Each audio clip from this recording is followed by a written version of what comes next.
Welcome back. You're watching the OVERDRIVE Auto Expo special, and it's time now to talk about all the action in the two-wheeler space.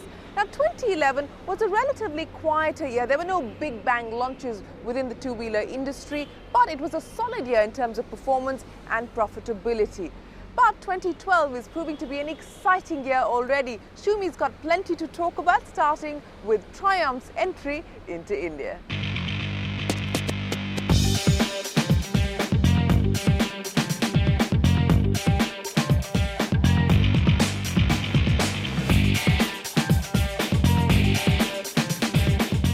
This is the Rocket 3, Triumph's flagship 221 Nm from a 2300cc triple-cylinder engine mounted along the frame, which is why it's one of the few asymmetric motorcycles in the world.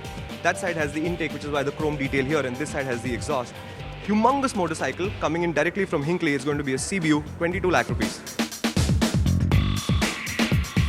Bonneville is probably the biggest brand name within the Triumph family. And the thing about this motorcycle is it's unique in this lineup because it takes you back to an older, calmer time, and that's where the name Bonneville comes from. The current motorcycle is made to remind you of that motorcycle very strongly. It's an 865cc parallel twin that makes just about 70 PS. It's not a lot of power, but that's the beauty of the machine. It's an easy machine to get along with. And most importantly for India, it's the cheapest Triumph there will be at rupees 5.5 lakh rupees. My love for big motorcycles is well known, but what really floats my boat is a motorcycle that's fast but reasonably priced so that I can afford it. And that brings me neatly to the Street Triple at 5.75 lakh rupees. It's awesome motorcycle for awesome money. It's a small motorcycle, 675cc, based on the Daytona 675. Both motorcycles have incredible reviews about them all over the internet. As much as it is a fun to ride motorcycle, it's a realistic motorcycle. It's upright, you can ride it to town every day, you can commute on it.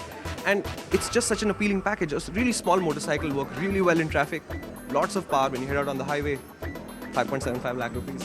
We've got 7 motorcycles which we've announced yesterday, which we've showcased here at the Auto Expo.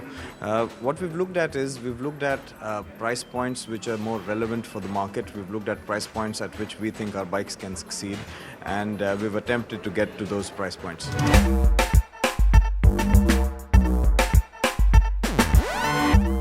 Apart from Triumph, the other manufacturer showing 7 motorcycles is Honda. And Honda is going to launch all of these motorcycles here this year, which is a very, very aggressive stand to take.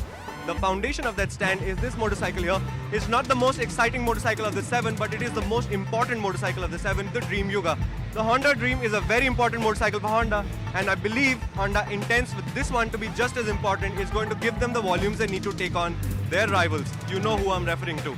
But the exciting motorcycles here are like the CBR 150R. I rode one in Malaysia years ago. Very fast but very skinny. They fixed it. It looks like the CBR 250R. Substantial feeling. It will be a good motorcycle to ride. Then there's the updated Honda Dio. And plus, behind me, you'll see the shots on the screen now. The VT 1300, a very, very nice looking, very large cruiser. While Honda has its eyes set on being #1 in India, its erstwhile partners Hero MotoCorp are not sitting idly by. Having already launched the impressive Impulse in 2011, the world's biggest bike maker unveiled 3 new models, all based on existing Honda bikes.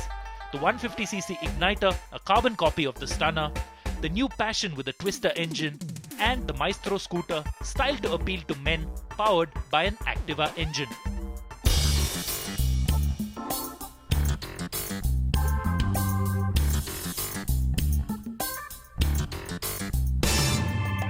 I'm standing in the Mobius strip design. It's the representation of the endless road at Royal Enfield, and what is here is the new Thunderbird 500, which is to be launched in the second half of this year. What Royal Enfield have shown is that they can pay attention to detail, and although this motorcycle has a lot of detail improvements, and you could say that's all it has, it looks remarkably different and better than the old Thunderbird.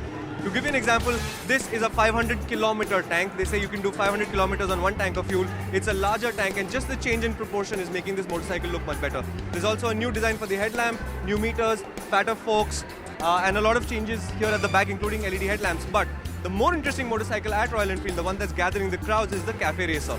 It looks brilliant in red. It looks as proportionate as I've seen a motorcycle ever, and it's going to be coming to India sometime next year. It's going to be the new flagship for Royal Enfield. But at the moment, looking at this bike, which we will see launched in India shortly, Royal Enfield is on a roll. They're heading in the right direction, and we expect great bikes to come out from them over the next couple of years and forward from there.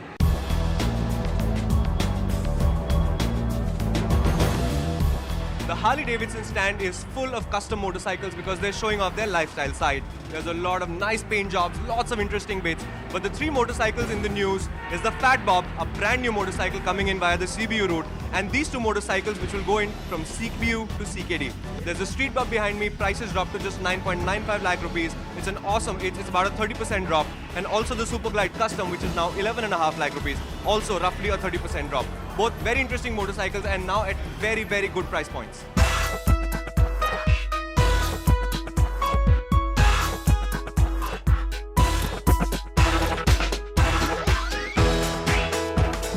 Mahindra two-wheelers at Auto Expo 2012, we have a large stall.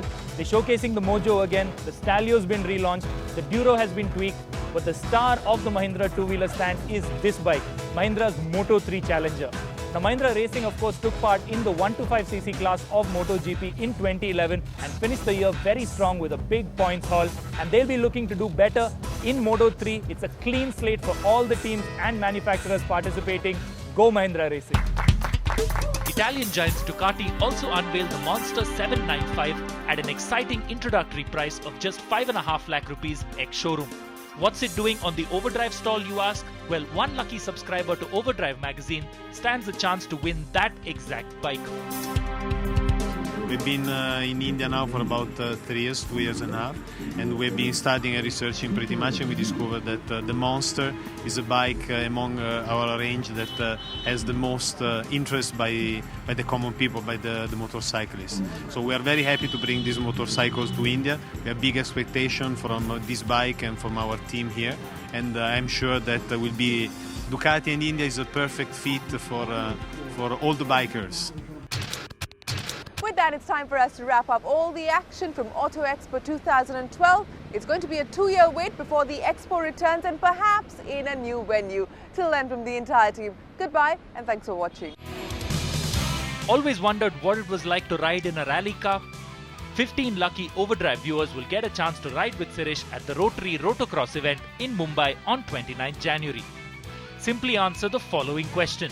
Which car won the 2011 INRC Overall Championship? A. Mitsubishi Lancer CDR, B. Maruti Suzuki Gypsy, C. Maruti Suzuki Baleno. Email your answers to contest@overdrive.co.in before the 26th of January with Rotocross in the subject line.